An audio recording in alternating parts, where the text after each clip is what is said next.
നമ്മുടെ ഡൽഹി പോലീസിന്റെ ഫിസിക്കൽ ടെസ്റ്റുമായിട്ട് ബന്ധപ്പെട്ട റിസൾട്ടുമായി ബന്ധപ്പെട്ട എത്ര പേര് അതിൽ ലിസ്റ്റിൽ വരാൻ സാധ്യതയുണ്ട് തുടങ്ങിയ വിവരങ്ങളാണ് ഇന്നത്തെ വീഡിയോ ഭാഗത്തിലൂടെ ഞാൻ ഷെയർ ചെയ്യാനായിട്ട് പോകുന്നത്. അതിന്റെ ഡീറ്റെയിൽസ് നമുക്ക് ലഭിച്ചിട്ടുണ്ട്. നിങ്ങൾക്ക് ഇവിടെയായിട്ട് കാണാൻ സാധിക്കുന്നതാണ്. അതിന് മുമ്പായിട്ട് പറയട്ടെ, സൈറയുടെ ആർമി WMP അതുപോലെ തന്നെ ആർമീൻ്റെ GD തുടങ്ങിയ ക്ലാസ്സുകളും നേവി MRന്റെ ക്ലാസ്സുകളൊക്കെ നിലവിൽ പ്രൊവൈഡ് ചെയ്യുന്നുണ്ട്. കൂടുതൽ വിവരങ്ങളും കാര്യങ്ങളൊക്കെ മനസ്സിലാക്കാൻ എല്ലാ ഡീറ്റെയിൽസും താഴെ ഡിസ്ക്രിപ്ഷനിലുണ്ട്. നമ്മുടെ PDF-ൻ്റെ ഉൾപ്പെടെ ഡീറ്റെയിൽസും കാര്യങ്ങളൊക്കെ ഡിസ്ക്രിപ്ഷനിലുണ്ട്. അവിടെ നിങ്ങൾക്ക് ചെക്കൗട്ട് ചെയ്യാം. പിന്നെ നമ്മുടെ അപ്ഡേറ്റുകളൊക്കെ പെട്ടെന്ന് ലഭിക്കാനുള്ള വാട്സപ്പ് ചാനലും താഴെ ഡിസ്ക്രിപ്ഷനിലുണ്ട്. അവിടെയും നിങ്ങൾക്ക് ജോയിൻ ചെയ്യാവുന്നതാണ്. സോ പുതിയൊരു അപ്ഡേറ്റ് ആണ് നമുക്കിവിടെ വന്നതായിട്ട് കാണാൻ സാധിക്കുന്നത്. ഇതിൻ്റെ കൂടുതൽ വിവരങ്ങൾ നമുക്ക് നോക്കാവുന്നതാണ്.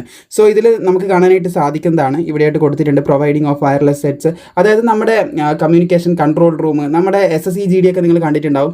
അതുപോലെ മറ്റ് പല റിക്രൂട്ട്മെൻറ്റിനും ഇപ്പോൾ RFID ചിപ്പ് പോലുള്ള സാങ്കേതിക വിദ്യകൾ ഉപയോഗിച്ചിട്ടാണ് നമ്മുടെ ടെക്നോളജി യൂസ് ചെയ്തുകൊണ്ട് തന്നെയാണ് ഫിസിക്കലൊക്കെ നടക്കുന്നത്. അപ്പോൾ അങ്ങനെയുള്ള സംഭവങ്ങൾ സെറ്റ് ചെയ്യുന്നതിൻ്റെ സബ്ജക്റ്റാണ് ഇവിടെ കൊടുത്തിട്ടുള്ളത്. അതാണ് ഈ കാര്യം പറയുന്നത്. പക്ഷേ ഇതിൽ നിന്ന് നമുക്ക് ആവശ്യമായിട്ടുള്ള കാര്യങ്ങൾ മാത്രം പിക്ക് ഔട്ട് ചെയ്ത് കാര്യങ്ങൾ നോക്കാവുന്നതാണ്. അപ്രോക്സിമേറ്റ്ലി ഏകദേശം 1.18 lakhs ഷോർട്ട് ലിസ്റ്റഡ് കാൻഡിഡേറ്റ് ആണ് പറഞ്ഞിട്ടുള്ളത്. അതായത് ഏകദേശം 1,18,000 കൂടുതൽ ലാക്ക് പ്ലസ് കുട്ടികളായിരിക്കും ഏകദേശം നമുക്ക് ഷോർട്ട് ലിസ്റ്റ് ആയിട്ട് വരാനായിട്ട് പോകുന്നത്. അത് എല്ലാ എക്സാമിനും കൂടി വേണ്ടിയിട്ടാണ് കേട്ടോ. നിങ്ങൾക്ക് കാണാൻ സാധിക്കും recruitment the various post of head constable ministerial, അതുപോലെ തന്നെ ഹെഡ് കോൺസ്റ്റബിൾ AWR TPO, അതുപോലെ കോൺസ്റ്റബിൾ എക്സിക്യൂട്ടീവ്, കോൺസ്റ്റബിൾ ഡ്രൈവർ, ഇങ്ങനെ നിരവധി പോസ്റ്റുകൾ ഉണ്ടായിരുന്നു. ഡൽഹി പോലീസ് എക്സാമിനേഷൻ 2026 കണ്ടക്റ്റഡ് നമ്മുടെ ഡൽഹിയിൽ ഈ ഒരു സ്ഥലത്ത് വെച്ചിട്ടാണ് നടക്കുന്നത്. ഇവിടെ തന്നെ കൊടുത്തിട്ടുണ്ട് ഡൽഹിയിലെ സ്ഥലവും കാര്യങ്ങളൊക്കെ ഇവിടെ മെൻഷൻ ചെയ്തിട്ടുണ്ട്. ഓക്കെ, അപ്പോൾ ടെൻറ്റേറ്റീവ്ലി എപ്പോഴാണ് നടക്കുന്നത് എന്നുള്ളൊരു ഡേറ്റും കൂടി ഇവിടെ കൊടുത്ത് കാണാൻ സാധിക്കുന്നതാണ്. ഏകദേശ ഡേറ്റ് ആണ് കേട്ടോ. 2nd or 3rd week of April 2026 ഇതിൻ്റെ ഫിസിക്കൽ നടക്കും എന്നുള്ള കാര്യം പറഞ്ഞിട്ടുണ്ട്. ഇതിൻ്റെ ബാക്കിയുള്ള പ്രൊസീജിയർ നടക്കുന്നുള്ള പറഞ്ഞിട്ടുണ്ട്. അതുപോലെ തന്നെ 18 വർക്കിംഗ് ഡേയ്സിലായിരിക്കും നടക്കുക. പിന്നെ സാറ്റർഡേ സൺഡേ ഒന്നും ഉണ്ടാവത്തില്ല. പിന്നെ ഹോളിഡേയ്സിലും ഹോളിഡേയ്സ് അല്ലാതെ 18 വർക്കിംഗ് ഡേയ്സ് ആണ് പറഞ്ഞിട്ടുള്ളത്. എന്തായാലും സാറ്റർഡേ സൺഡേ അങ്ങനെയുള്ള അവധി ദിവസങ്ങൾ ഒഴികെ ബാക്കിയുള്ള 18 ദിവസങ്ങളിൽ ഇത് നടത്തി തീർത്താനുള്ള സാധ്യതയാണ് നമുക്ക് കാണുന്നത്. എന്തായാലും ഈ നോട്ടീസിൽ നിന്ന് നമുക്ക് മനസ്സിലാകുന്നത് ഏകദേശം 1,18,000 കൂടുതൽ ഉദ്യോഗാർത്ഥികൾ എന്തായിരിക്കും നമ്മുടെ ഈ ഒരു ലിസ്റ്റിൽ വരാനായിട്ടുള്ള സാധ്യതയുണ്ട്. ഈ ലിസ്റ്റിൽ വരുന്നതായിരിക്കും ഉറപ്പായിട്ടും. അതുപോലെ തന്നെ ഫിസിക്കൽ നടക്കാനായിട്ട് പോകുന്നത് 2nd or 3rd week of April 2026 എന്നുള്ള കാര്യവും പറയുന്നുണ്ട്. സോ എന്തായാലും ഇതിന് ആവശ്യമായിട്ടുള്ള ഷോർട്ട് ലിസ്റ്റ് ഇത് നമുക്ക് കാണാൻ സാധിക്കും.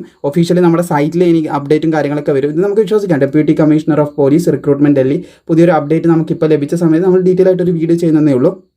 സോ ഇത് മാക്സിമം നിങ്ങൾ എന്ത് ചെയ്യുക, സുഹൃത്തുക്കളിലേക്ക് ഷെയർ ചെയ്യുക. ഒരു ഡേറ്റിലേക്ക് ഏകദേശം നമുക്കിത് എക്സ്പെക്ട് ചെയ്യാം. 17/3/2026 റിലീസ് ചെയ്തിട്ടുള്ള ഏകദേശം ഇപ്പം റിലീസ് ചെയ്തൊരു അപ്ഡേറ്റ് ആണിത്.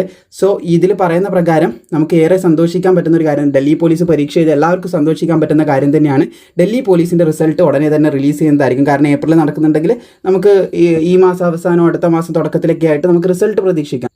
സോ മാർച്ച് ആ ഒരു സമയത്ത്, ഏപ്രിൽ ഇവിടെ നടക്കണം എന്നുണ്ടെങ്കിൽ ആ ഒരു സമയത്തൊക്കെ റിസൾട്ട് റിലീസ് ചെയ്യണം. 2nd week or 3rd week നടക്കണം എന്നുണ്ടെങ്കിൽ ഈ മാസം അവസാനം ഏകദേശം ആയിട്ടുണ്ട്. ഈ മാസം അവസാനമെങ്കിൽ റിസൾട്ട് റിലീസ് ചെയ്തേ പറ്റത്തുള്ളൂ. അപ്പോൾ എന്തായാലും റിസൾട്ട് നമുക്ക് ഉടനെ തന്നെ പ്രതീക്ഷിക്കാൻ സാധിക്കുമെന്നാണ് ഇതിൽ നിന്ന് മനസ്സിലാക്കാൻ പറ്റുന്നത്. അതുപോലെ 1,18,000 കൂടുതൽ 1.8 lakh പ്ലസ് കാൻഡിഡേറ്റ്സ് ആയിരിക്കും ഷോർട്ട് ലിസ്റ്റ് ആവാനായിട്ട് പോകുന്നത്. സോ ഇത്രയധികം അപ്ഡേറ്റ് ആണ് ഇതിൽ നിന്ന് ലഭിച്ചത്. ഇനി ഒഫീഷ്യലായിട്ടൊരു അപ്ഡേറ്റ് വരുമ്പോൾ തീർച്ചയായിട്ടും നമ്മൾ വീഡിയോ ആയിട്ട് ചെയ്യുന്നതായിരിക്കും. വീഡിയോ ഇഷ്ടപ്പെട്ട ലൈക്ക് ചെയ്യുക, മാക്സിമം സുഹൃത്തുക്കളിലേക്ക് ഇത് ഷെയർ ചെയ്യാനും മറക്കണ്ട.